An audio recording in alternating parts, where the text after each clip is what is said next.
the next topic of the day comes from NeoGaf. I was reading it, found a really interesting thread by one, The Cake. The has 2 E's. He says, if you had to choose 5 games that best represent video games, which would you choose? So 5 essential games to best represent video games in general. Don't factor in factors like, oh, well, this game's too hard for a beginner. If it represents all video games in some way that you think should be mentioned, then post it. I thought this was really interesting. And reading through all the responses, there wasn't really a through line. Really? Yeah. Like, there's a couple things that come up a lot, but then obviously that sparks the debates of, well, which Mario? Well, which Zelda? See, that's the thing for me when you present this topic, Super Mario Brothers, right? Like, I feel like we talk about it all the time, right? That's like such a great example of a game, period, tight mechanics, all these different things, but also a game of like, nowadays you start and it's 30 minutes of a tutorial, right? Whereas this one's like, you try to go left. Nope, can't do that. There's nothing Run into the first mushroom. Don't hit him. And I know he's not a mushroom. Sorry, I'm a Sega kid. It's a Goomba. Yeah, there's nothing confusing about Super Mario Brothers. You know, like they're not going to be like, well, wait, what, you know, what door do I pick? You know, it's just like the objectives are very clear. Well, is the question what is symbolic of where games have been or where the games are right now? Because that would differentiate if I was going to put Wolfenstein or Doom on the list, or I think it's Call of Duty. I think it's what represents video games as a whole, and so I think that's what makes it interesting. This is a time capsule of like if we were going to explain to an alien what games are, right? That's what I'm taking. I think that's so no XCOM. Don't put XCOM in there. No, we're talking cool. So it's about modernity then. Yeah. But I think also, I think there is a tinge of history there, though. Like, I feel like Super Mario Bros. Does make I'd put it on the list. I would too, but if it's what represents games now, then that doesn't represent games now. So that's why I was, you know, as sad as that makes me feel, because that game's better than almost anything that's made today. Call of Duty would be on the list for sure. Do you think so? Do you think Call of Duty is the first-person shooter that makes the list? Yeah. Absolutely. I mean, I think that no one does shooting better than them. If we had to choose a Call of Duty, which one? Again, this is about modernity. I mean, people would say Modern Warfare probably or something like that, but why wouldn't it be something like even Ghosts or something like that, or Advanced Warfare? I don't think it's modernity that way. I don't think it's right now what's the pinnacle of everything right now. I think we're trying to explain to someone or something that doesn't know anything about games what games are. Yeah, but we need this is why I'm curious about it, because we need to focus on the historical quality of games. If it's about just what games are, then it's going to be Tennis for Two from 1959. It's going to be Pong from 1975. You know, it's going to be Miss Pac-Man from 82. It's going to be like that. Those games represent what video games were. But if what video games are, there's no genetic code from Pac-Man in Call of Duty. So like you have to somehow have like a parameter. Otherwise, I wish everything was a side scroller, because that's fucking awesome. I love side scrollers. But well, I think that's why we get 5. And we can even push it to a couple more. Like, I guess, what are the video games then? Like, take the number out of it, but just what are the games that do define what video games are? You bring up a good point, though, because it's like, are we talking about, you know, the actual games themselves, like the code, or are we talking about the industry? Because if you bring in Call of Duty, then that also kind of speaks to franchises. That also speaks to, you know, Tomb Raider and Assassin's Creed and stuff, that like these are back every year. So it's not just like, you know, this is like the James Bond of video games if you're familiar with novels, but you actually haven't gotten into games, you know. So I think that's worth speaking towards, you know, that like that's definitely different, you know, games like that like this wasn't like a journey that just kind of came out and that was it. Yeah. You know, like this is one chapter in a saga that's has gone on for a while and will likely go on forever. See, when I read it, like my first thoughts were, what genres need to be represented? Like, what are the things? I think that like art games or like, you know, experimental games, I think that is one of those, because that does represent modern games, but, you know, also just where games have come from to where they're at now and stuff. So it's like, whether that's a Journey or a Gone Home or something, I think that one of those spots needs to be for that. Obviously, a platformer, it'd be Mario, whether it's a 2D one or a 3D one. I think the answer would be 2D. But then I think a fighting game needs to be in there. Like, I think there's something about like a Street Fighter 2 that is just, it stands the test of time, and like that is what a video game is. It's just competition. Like, I would put Street Fighter over Pong. You know, like I obviously understand the argument for Pong, but I think that Street Fighter represents more of the why people play video games, and it's a similar thing in terms of the competitive aspect. That makes sense. Yeah, I don't. This list is obtuse though, because that's what I'm trying to like. I don't understand like what there has to be better parameters than that, right? Like Street Fighter 2 is 25 years old now, which is incredible, and we look at that game as something that was part of the zeitgeist in the early 90s, and it was, but there are better Street Fighter games than Street Fighter 2. So like, are we just as the same as there are better Mario games than the original Mario? Even though the original Mario is fucking a masterclass in game design for sure. So I just wonder, like the list in 1990 would be much different than the list in 2000, which would be much different than the list in 2016. I guess that's what I'm saying. So, but for me, if I was making a list like right now, it would definitely be something like Call of Duty. It would definitely be something like Candy Crush Saga, or some of these bullshit cell phone games that you see commercials for when you're trying to watch football. And then that Schwarzenegger game of the year. Yeah, you would probably put something like, you might not even put Call of Duty on there now. You might, because Call of Duty's kind of waning in some way. You might even put something like Destiny on there. So I don't know. I think that it's more, you put something like Fallout, like an open world, non-linear, sometimes procedural RPG on the list. Gotta have an MMO in there somewhere. Yeah, we gotta have just some. DC Universe Online, the best MMO of all time. Right. Final Fantasy 11, game over, done. But just to kind of communicate that like this is a whole, all of these people are playing the same game. Like that is definitely a concept that I hear all the time. My wife will come in and watch me playing an online game. She's like, "Is that a player?" And I'm like, "No." And so it's nice to like, I think it would be good to establish that. But like language comes up too. If we want to like figure out parameters, it's like, would it be better to have a game like Street Fighter that like you don't need to speak the language this game is in to jump in and play? Like Journey, there's no language in that game. You just play it. Yeah. So if you were to have Ocarina of Time, I think like first came to my mind, because that to me, it's funny that like Triforce is like represented in that game, because that to me is like the perfect outline of a video game. Like how much time it takes to do things, where they're located, what you get for doing them is like, that's it. That's you could have a college course just on of Ocarina of Time. But there's a ton of text in that game. So if there's like a Russian guy who came to me and I'm like, here, play this, like he couldn't. He wouldn't, like those letters pop up in blue, but he can't read them. So it's like, would that be better for an alien or for someone else that like, how many fingers do they have? I don't know. There's lots of parameters. Yeah, I mean, I think that the list that I would want to make would be the most important games, just generally with the genetic code of video games from beginning to end. And so I'd put something like, I would be really nerdy about and put like Space War from like mainframe computers and punch cards and stuff like that. I would put like, obviously Pong. I would put something like Wolfenstein on the list. I'd put Mario 64 on the list. Paradigm shifting games and experiences, as opposed to, we were talking about it not too long ago about the last time, because we were talking about how on PS I Love You, we keep talking about how PS4 doesn't really do anything that PS3 can't do except for its technical prowess. Like it's not giving us new experiences at all. It's just, and that's fine. I don't think we want new experience. I consider that controller a new experience. Your controller's fantastic. And I'm glad that they went. Six-axis was a deal breaker for me. Yeah. And we just have a lot of Stockholm syndrome with PlayStation, I think. And for me, it's like these systems aren't giving us new experiences. Resogun is, I still think, PS4's best game, and that can be rendered not with all the voxels, but that can be played on PS1 in some respect. It would just have to be a very, very, very, very, very stripped down version of it. But Mario 64 really was a paradigm shifting game, even though I don't think it's that great. Like personally, I don't. You, Colin. Like he thinks Sunshine's better than 64. Yeah, I love Mario Sunshine a lot. That's fine. No, it's not. That's not fine. It's a free country. Drop the nice guy act. Get on his ass, Jones. I literally like took Yoshi all the way up to one thing and then had to jump off a platform, then jump off Yoshi to get to the platform, and I missed. And I was like, well, thank you, Sunshine. That was good. I love Sunshine, but it's no 64. So I'm just looking at games that like really changed the genetic code or changed our expectations of games, and I just don't know that, Mario is obviously one of those games, the original one too. So it might even show up twice.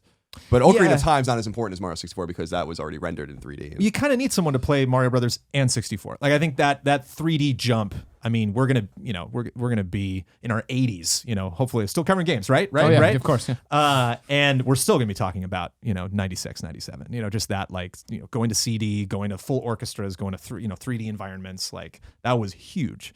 So like communicating that I think would be important, to be like, we still make 2D games, not because we have to, but because we like them. Yeah. Where like the technology did get better and that was a significant shift. Because I could see, like when I have a kid, that I could easily see that kid growing up and being like, it wasn't 3D all the time. And like, no, like these old games were, looked like this because they had to. And the games we have now look like that because it's an artistic choice. Yeah. Something that's always interesting to me when it comes to this type of question is when you start talking about Mario, everyone jumps to Super Mario Bros. Being the answer. But in terms of all the other, like Mario 3, Mario World, they teach those things just as well as Mario 1 does. Sure, but the reason I go with Super Mario Bros. And not Super Mario World, which is my favorite Mario game, right, is the fact that I feel like Mario World is complicated. There's a lot going on in Mario World with power-ups and capes and how do I run and fly and how does this happen? And you learn it and there's power blocks, you know what I mean? These different the P thing. I know what you mean. Thank you. As you go through, right? No, this is a P.S. I love you joke. As you go through all that, like it's there and it's fun, and there's the overworld map, and but there's so many things and choices, and I feel like that is overwhelming. Whereas you saw with Mario Bros, I remember my parents playing that at a friend's house. You know what I mean? Like I remember the NES was simple enough for them to sit down and use it and play it. Whereas I think Super Mario World started introducing a lot more, and that was good as far in terms of game design, as in terms of what I wanted as a gamer. But I think you can play Mario Bros and not have your head wrapped around video games in the way Mario World needs. There's more going on in Mario World. The other thing about COD is you get esports, and that you got to show that. You got to see a bunch of Korean people just screaming at a giant big screen. Like, what? Because I mean, we're in the industry, and a lot of us are still like, what am I looking at right now? Right. When did this happen? Was this in a movie or something? Like, no, they did this. Like, so yeah, there's stadiums with millions of people watching. I mean, yeah, I think that's a good point though. I think esports is one of those tentpole things that you got to hit on. I think that the experimental things, I think fighting games, I think obviously 2D and 3D platformers, or just 2D and 3D games in general. Like, and I think Mario is the right answer for both of those. But I feel like there's just other things. Like, I feel like racing games too. Like even if they're not our favorite thing, like racing games are every console for the future of life will have a racing game. You know what I mean? Many racing games. It's just that is a video game thing. I don't know which one we'd put on the list. Mario Kart, maybe. But Double Dash. Mario Kart Double Dash. But I just think that there's something about it, and it's not so much thinking in the original, like what's the genetics of it. It's more just like, what are video games? When you ask yourself that, like I think that though you look at every launch lineup for a console, what does it have? See, this is fascinating. This is the exercise. It's not the games you put on the list. It's how do you answer that question? Because you're going with, I want genres represented. Colin's going with, well, is it historical or is it now? And then I'm just like, I needed one box of a video game sampler to give to somebody for they understand. I'm thinking the different types of experiences you can have with video games, right? And then Brandon Jones just sucking up air in the room all over the place. Well, I'm thinking what game, because this is always like an interesting test for me when I show games to my parents, my friends, my wife, and I kind of like Disney Infinity is a great example. Huge Disney Infinity fan, but a lot of people are like, should I get it? And I'm like, I don't know you. Yeah. So I can't say like, yes, oh yeah, do the whole thing. I have friends that I do know that I say, no, don't get it. I know you wouldn't like it. Like if I get a free version, I'll pass it your way. But like, so I'm thinking of what games could you literally hand someone and stand in the back of the room and not say a word, Right. Where if you need to step in, okay, you got to do this, and like that might not be the game. I think Street Fighter is a great example. I think anybody, you could suck at Street Fighter, but you're still playing it. You're still, it's still functional. You still kind of get like, I'm that guy. Yeah. That's my health. Got it. And it's interesting too, because like this guy's question, like his parameters or his idea of it is that to not do that. It's not just give it to somebody. It is like, what are the games, as difficult as they are, and whatever the learning curve is, what are the games that represent? This is what video games are. Video games are difficult. Video games do require reading. Right, but it's like I don't accept those parameters for myself because it would be about the games that I like. I mean, that's basically what it comes down to. Like, there are much better platformers in the original Mario and Mario 3 and Mario World. Like, there are. Like, but they're not as important. Mega Man 2 and Mega Man 3 are way better games than the Mario games in my mind. But you like because they are gruelingly difficult. They're nonlinear, and there's a lot of customization and almost a procedural kind of approach to those games where you beat them in many different orders and stuff like that. Like, there's many more ideas in those games, and the platforming is more solid, I think, too. But they're not as important. They're not as symbolic of a trend. I mean, the original Mario is not the original side scroller. It's just that we look at it as the original side scroller, as we recognize side scrollers. I mean, games like Pitfall existed before Mario, so it's not like. So to me, it's the same thing with shooters. Like, there is some. Wolfenstein really is the first person shooter, but it's not really the first person game. And it's like there's like all we had dungeon crawlers like Shadowgate and all sorts of weird shit like that gave you that perspective. It's like so. I'm more fascinated by like where things come from, like why Dungeons and Dragons was really important to the statistical nature of games, why like wargaming in the 19th and early 20th century was important to the idea of taking turns in a video game, as opposed to real-time stuff. So I mean, that's like more where I think things become important, and then you have to kind of lay out your list like that. I don't know. But it's tricky because if you understand D&D, then you already get that. It's like you don't have to explain that to someone in video games. So it's like you mentioned reading. You're like, well, reading is a part of games, but it's like odds are the person you're talking to understands how to read and understands that if a character's talking to them in a game, they can respond to them. It's like those seem like concepts that they could understand. Whereas like if you were to show someone an MMO, there'd be all sorts of questions. Like, wait a minute, what? Okay, so you got a quest from that person. Now you're going someplace else, and how? Well, was that your inventory? How does that work? So I think you'd really have to focus on, I'm going to show you this and you're going to have no idea what you're looking at. I'm going to have to explain it. Versus like as complex as Mass Effect is, the systems in place are actually, I think, fairly simple for someone to understand that watches TV or watches film. Yeah. That even if they've never played a video game before, where someone like Journey is like, that's a crazy game. Like it's crazy to be like, I guess I walk there. It just really kind of like focuses on like the your bare instincts, as a human experiencing a piece of art. Yeah, that's where I would go. And I think the more fascinating thing to me is like not so much the games, but like how do we describe them, and what does it mean for a game to be arcadey? What does it mean for a game to be heavy or floaty or like think about like Castlevania versus Mega Man, and like how those are both side scrollers, but they're super different from each other in the way they feel.